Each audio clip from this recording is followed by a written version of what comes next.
اعوذ باللہ من الشیطان الرجیم بسم اللہ الرحمن الرحیم الحمدللہ رب العالمین والصلاة والسلام علی رسول اللہ وآلہ الطیبین الطاہرین۔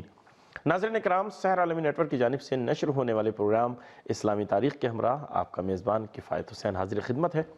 اس پروگرام میں آپ کی خدمت میں خوش آمدید عرض کرتا ہوں، اور آپ تمام ناظرین جہاں کہیں بھی ہمارا پروگرام دیکھ رہے ہیں، آپ تمام ناظرین کی خدمت میں دل کی گہرائیوں سے ہدیہ سلام پیش کرتا ہوں۔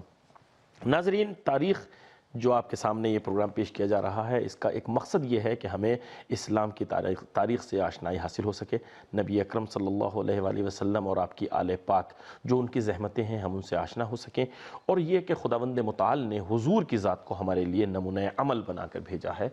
لَقَدْ كَانَ لَكُمْ فِي رَسُولِ اللَّهِ أُسْوَةٌ حَسَنَةٌ، ہمارے لیے رسول کی ذات میں اسوہ حسنہ ہے۔ حضور کی ذات کو جتنے بہتر طریقے سے ہم جانیں گے، پہچانیں گے، اتنا ہی بہتر طریقے سے ہم ان کے نقش قدم پر چل سکتے ہیں اور ان کی زندگی کے مطابق اپنی زندگی کو ڈھال سکتے ہیں۔ رسول کی زندگی ہر شعبے میں زندگی کے ہمارے لیے نمونہ عمل ہے، بچپن سے لے کر، اور یعنی کہہ لیجئے کہ وصال کے وقت تک حضور کی زندگی ہمارے لیے نمونہ عمل ہے۔ تو اس لیے یہ تاریخ جو بیان کی جا رہی ہے، اس کا مقصد یہی ہے۔ آج جو ہمارا گفتگو کا موضوع ہے اس پروگرام میں، وہ ہے نبی اکرم صلی اللہ علیہ وآلہ وسلم کی ولادت اور اس موقع پر رونما ہونے والے واقعات۔ اس کے حوالے سے انشاءاللہ آج بھی الحمدللہ ہمارے ساتھ دو شخصیات ہیں اسٹوڈیو میں ہمارے ساتھ موجود ہیں۔ جناب مولانا سید شہریار نقوی صاحب قبلہ، آپ ہمارے ساتھ رہیں، اپنے مہمان سے ملاقات کرتے ہیں۔ قبلہ السلام علیکم۔ وعلیکم السلام ورحمۃ اللہ۔ قبلہ شکر گزار ہیں، آپ نے ہماری دعوت کو قبول فرمایا، پروگرام میں آپ تشریف لائے، پروگرام میں آپ کو خوش آمدید عرض کرتے ہیں۔ شکریہ، آپ کا بھی شکریہ۔ جی قبلہ، ہمارے ساتھ دوسرے مہمان بھی ہیں، اجازت دیجیے ان سے ملاقات کریں۔ ناظرین، آج کی جو دوسری شخصیت ہمارے ساتھ ہے تو ہندوستان سے تعلق رکھنے والے جناب محمد عباس کریمی صاحب ہیں، آپ ہمارے ساتھ رہیں، ان کی خدمت میں چلتے ہیں۔ محمد عباس کریمی صاحب، السلام علیکم ورحمۃ اللہ۔ وعلیکم السلام ورحمۃ اللہ۔ جناب بہت شکر گزار ہیں، آپ نے پروگرام میں آنے کی زحمت گوارا فرمائی۔ ہم بھی اس چیز کا شکر گزار ہیں کہ آپ نے حقیر کو یاد کیا۔ بہت شکریہ، جزاک اللہ۔ قبلہ، میں آپ سے گفتگو کا آغاز کروں گا۔ جیسا کہ میں نے عرض کیا، آج انشاءاللہ نبی اکرم صلی اللہ علیہ وآلہ وسلم کی ولادت کے حوالے سے ہماری انشاءاللہ کچھ گفتگو ہوگی۔ تو سب سے پہلے ہم یہی پوچھنا چاہیں گے آپ کا کہ سب سے پہلی چیز اس میں بنتی ہے تاریخ، کہ کس تاریخ میں جو ہے وہ حضور کی ذات تشریف لائی ہے۔ تو ہم اس تاریخ کا تعین کس اعتبار سے کریں گے؟ ہمارے پاس اس کا معیار کیا ہے؟ اس کے اوپر آپ روشنی ڈالیے۔ دیکھیے، تاریخ میں سب سے پہلے جب ہم تاریخ کی بات کرتے ہیں تو مورخین نے جب کسی شخصیت کے اوپر بات کی تو انہوں نے اس کے کردار کے اوپر بہت زیادہ لکھا، اور کیونکہ اصل چیز کردار ہوتی ہے، اور ان کے جو کارنامے تھے جو انہوں نے زندگی میں کام کیے، زیادہ تر مورخین اسی بارے میں لکھتے ہیں، اور بہت کم ہوتا ہے کہ کسی شخصیت کے بارے میں جو ہے ان کی ولادت کے بارے میں بات کی جائے۔ اب دو چیزیں، ایک تو رسول صلی اللہ علیہ وآلہ وسلم کا، البتہ ایسا کیوں ہوتا ہے؟ ولادت تو ایک بہت اہم چیز ہے، یعنی وہیں سے انسان کی زندگی کا آغاز ہو رہا ہے، اسی کے بارے میں انسان یعنی جو ہے مورخ نہیں لکھ رہا ہے، تو یہ تو ناانصافی ہے نا۔ جی، میں وہی عرض کر رہا ہوں کہ دیکھیے، وجہ فرمایا کہ اگر مورخ اس چیز کو نہ لکھے تو ناانصافی بھی ہے اور زیادتی بھی ہے، کہ اور جب اتنی بڑی شخصیت کے حوالے سے بات ہو رہی ہو کہ جو عالمین کے لیے رحمت ہیں، ان کے لیے بہرحال ہونی چاہیے، تو پھر اس میں دو چیزیں آتی ہیں کہ تاریخ جو ہے اگر باہر کا کوئی نہیں بتا سکتا تو گھر کا ضرور بتائے گا۔ اس کو دیکھیے کہ رسول خدا صلی اللہ علیہ وآلہ وسلم کی زیادہ تر ہمارے ہاں جو مسلمان بھائی ہمارے، ان کی روایتوں میں 12 ربیع الاول ملتا ہے۔ ہمارے ہاں یہ روایت صرف ایک ہی دفعہ استعمال ہوئی، ایک ہی دفعہ لکھی گئی، شیخ کلینی نے اس کو لکھا۔ اس کے علاوہ زیادہ تر ہمارے ہاں، زیادہ تر کے اکثراً ہمارے ہاں جو ہے 17 ربیع الاول کو جو ہے لکھا جاتا ہے۔ اس کے علاوہ خود اہل سنت کے علماء بھی 17 ربیع الاول کو مانتے ہیں۔ اب تعین کی بات ہے تو تعین ہمیشہ گھر والے ہی بتاتے ہیں کہ کیا تھا۔ وہ کہا جاتا ہے نا، اہل البیت ادریٰ بما فی البیت۔ جی ہاں، بالکل، اہل بیت بہتر جانتے ہیں جو کچھ گھر میں واقع ہوتا ہے۔ بالکل، اس فارمولے کو مد نظر رکھتے ہوئے بھی کہ اگر دیکھا جائے تو پھر خود رسول خدا کے بعد ہمارے ہاں خود ہمارے عقیدے کے مطابق معصومین جو تھے انہوں نے ہمیشہ یہ بات ہمیں بتائی، کہیں کسی معصوم کی روایت سے نہیں ملتا کہ نبی مکرم صلی اللہ علیہ وآلہ وسلم 12 ربیع الاول کو پیدا ہوئے، دنیا میں تشریف لائے۔ اب اس کے علاوہ سال کا مسئلہ کہ نبی کس سال میں تشریف لائے تھے، عام الفیل تھا، اس پہ سب لکھتے ہیں۔ اور اس کے علاوہ عیسوی سال کو اگر دیکھا جائے تو شہادت کے اوپر سب کے سب متفق ہیں کہ 633 عیسوی میں رسول خدا دنیا سے تشریف لائے۔ وصال، جی بالکل۔ تو رسول خدا کا وصال 633 عیسوی میں ہوا ہے، اور اس کے علاوہ تاریخ میں سبھی متفق ہیں کہ آپ صلی اللہ علیہ وآلہ وسلم کی عمر مبارک 63 برس تھی۔ تو اس سے واضح ہو جاتا ہے کہ 570 عیسوی میں آپ دنیا میں تشریف لائے، اور 17 ربیع الاول جو مشہور ہے ہمارے ہاں وہ تاریخ پائی جاتی ہے۔ جی بہت شکریہ. اجازت دیجیے ہمارے دوسرے مہمان ہیں ان کی خدمت میں چلتے ہیں.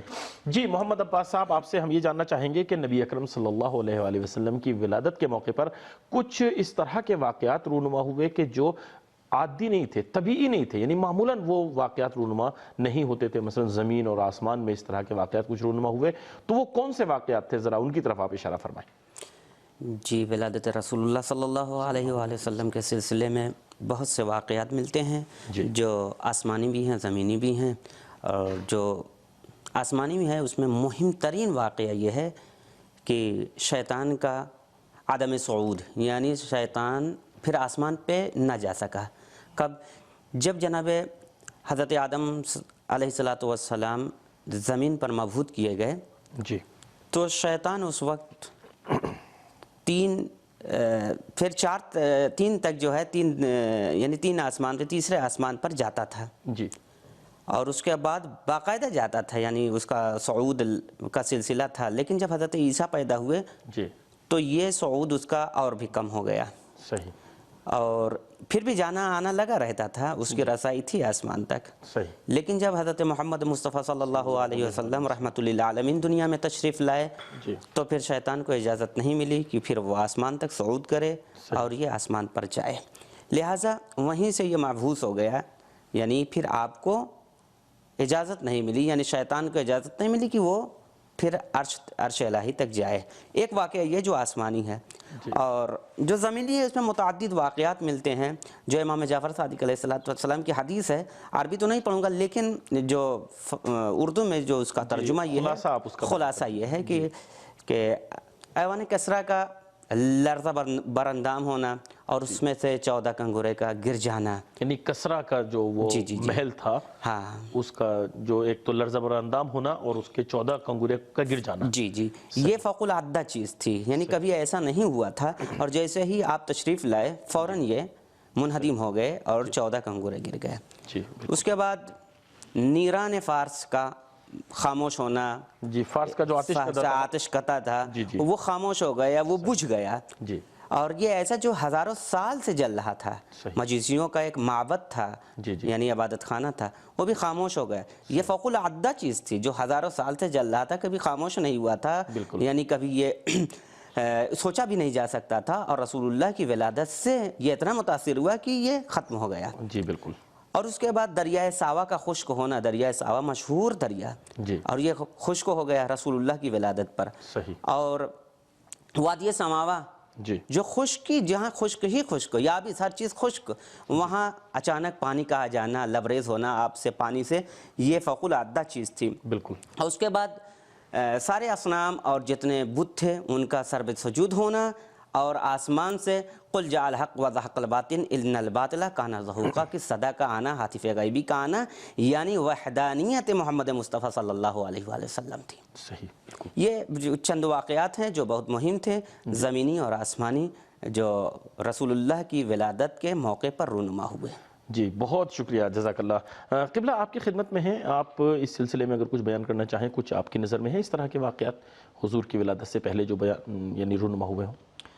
جی ہاں, دیکھیے کہ اللہ تعالیٰ عالمین کے لیے رحمت بنا کر جن ہستی کو دنیا میں بھیج رہا ہے, تو یہ تو طے ہے کہ حالات بدلیں گے. بالکل. ان حالات میں جیسا کہ محترم نے فرمایا, اسی طرح کچھ اور حوادث ہوئے, دنیا میں رونما ہوئے. سب سے بڑا واقعہ یہ تھا کہ وہ جو محبت تھے یا آتش کدے تھے, اس کی آگ بجھ جانا, یہ سب کچھ علامتیں تھیں. اس کے علاوہ خود یہود و نصارہ بہت زیادہ شدت کے ساتھ انتظار میں تھے کہ ایک آئے گا, ہماری کتابوں میں موجود ہے.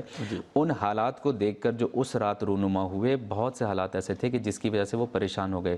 اور اگر آپ اجازت دیں تو میں ایک چھوٹا سا واقعہ بیان کر دوں کہ تو پھر آپ اجازت دیجئے, ہم یہاں پر ایک وقفہ لے لیتے ہیں, اس کے بعد حاضر ہوتے ہیں.